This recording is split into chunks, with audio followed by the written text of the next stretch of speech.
Hello and welcome to the channel. Today we are going to be talking about God of War and Kratos, a very famous character and a great, great bunch of games. So the reason why I'm popping this video up is because I came across a recent article, and this is from Bounding into Comics. Rumor: Amazon taps the Expanse creators and Wheel of Time showrunners for God of War live action TV series. A new rumor suggests that Sony's popular God of War video game franchise may soon receive a live action television series adaptation courtesy of Amazon Studios. So, this is probably part of Amazon's big push to try and obviously get more content on their platform, get more subscribers, try to compete with the likes of Netflix, and I'm assuming at this point Disney Plus, because they have a lot of subscribers now as well. So let's see what more is said on this article. According to information provided by Deadline and by the trade news outlet sources, Prime Video is currently engaging in negotiations to bring Kratos' campaign of Greek and Norse deicide to small screen. The adaptations will reportedly be helmed by the Expanse creators and executive producers Marcus Fergus and Hawk Otsby, as well as the Wheel of Time executive producers and showrunners Raf Judkins. Okay. Wheel of Time.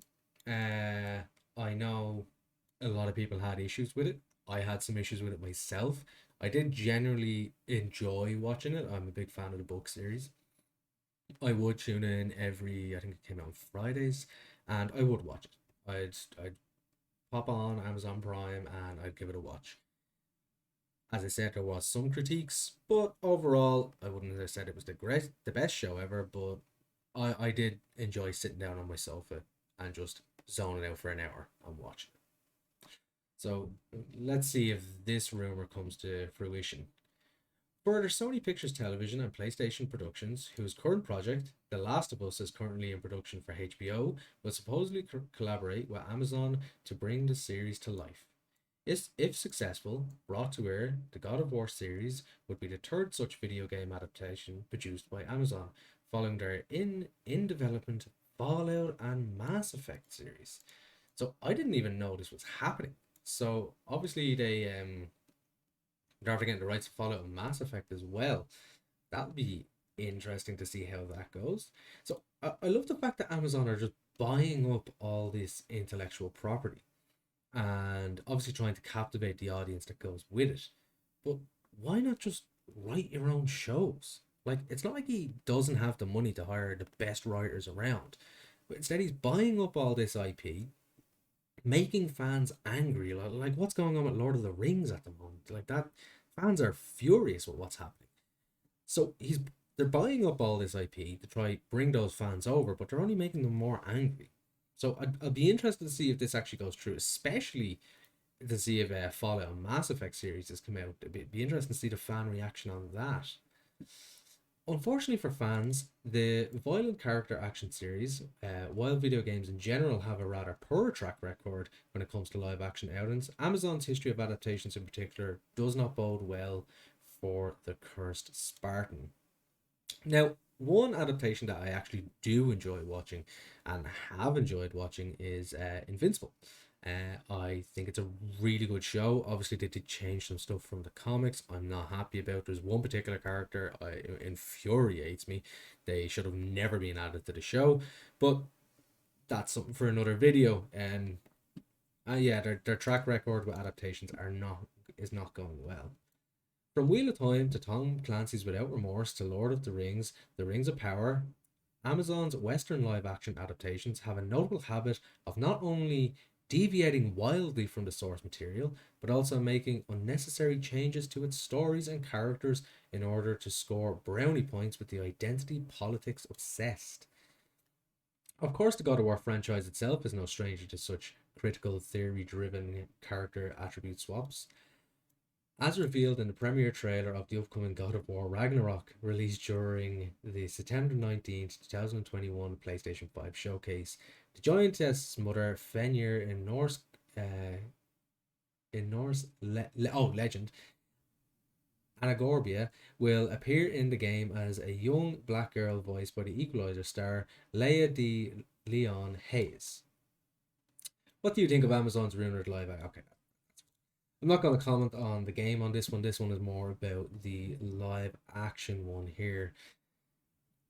I like to go into these things with an open mind, but with the way Amazon has been doing things lately, I'm not going in expecting a lot from this. Like this will be a hard sell for them, especially with their previous track record. As I said, the Invincible, they changed a few characters around, the storyline around. I wasn't too happy with that. And then obviously Wheel of Time, they did change a lot of things around. I said I enjoyed sitting down to watch it, but it didn't make me like go crazy for it. I just tuned in on a Friday for an hour, watched it, and that was it. Forgot about it for another week. Like, hard week of work, come home, I just stick it on the TV just for an hour of chilling out. So I have a feeling this is the way that Amazon is kind of going to go. So for like hardcore fans, obviously it's going to be really upsetting if they deviate from any type of mythos around these shows. Now, God of War is an interesting one because obviously Kratos, he starts off in Sparta and everything that happens there with his brother, and then obviously going on to kill the Olympians, and then obviously in the latest game, then goes on for Norse mythology. I'm not going to go into too much detail on that game because just in case you haven't played it, I'm not going to give any spoilers. I don't want to ruin it for you, even though it's been years. But yeah, absolutely brilliant game. If you haven't played it, I'd advise you to go out and play it now. But yeah, it'd be interesting to see how they bring this mythos to life and whether they actually do stick to the source material or, as seems to be evident with Amazon, they go for this, the identity politics obsessed. Now, I have a word for this. I know there's another word out there, but I just like to say hack writing. That's what it is. It's hack writing. It's not wokeness. It's not anything like that. I don't use that. I, I just don't like the sound of it. Not in terms of like how it rolls off the thing. I just call it for what it is. It's hack writing. That's what it is. That's what it was in the 90s. That's what it was in the early noughties when you had terrible TV and terrible movies. It wasn't wokeness, it was just hack writing. That's what these people are. They're hacks and they cannot write a TV series worth a damn. And it's ruining TV. Like generally, I don't watch nearly half as much TV as I used to. I more read books now. And that's just kind of how it's going. So I'd like to see if they get the hack writers out of the writing room and get people that can actually write TV shows. But it will be seen. Obviously, we have Amazon's The Rings of Power coming out in September. Wheel of Time season 2, I think, is coming out just a bit after that. It would be up being ready for September, but Amazon pushed it forward. And then obviously, if they do get the rights to make this, yeah, see where that goes. See where that goes. And then obviously keep an eye out for the Fallout and Mass Effect TV shows as well. So what I want you to do is leave a comment below. Let me know what you think of Amazon's recent IP uh, buy up of essentially instead of just writing their own shows and getting good shows out there, they're taking intellectual property that we know and love and destroying it.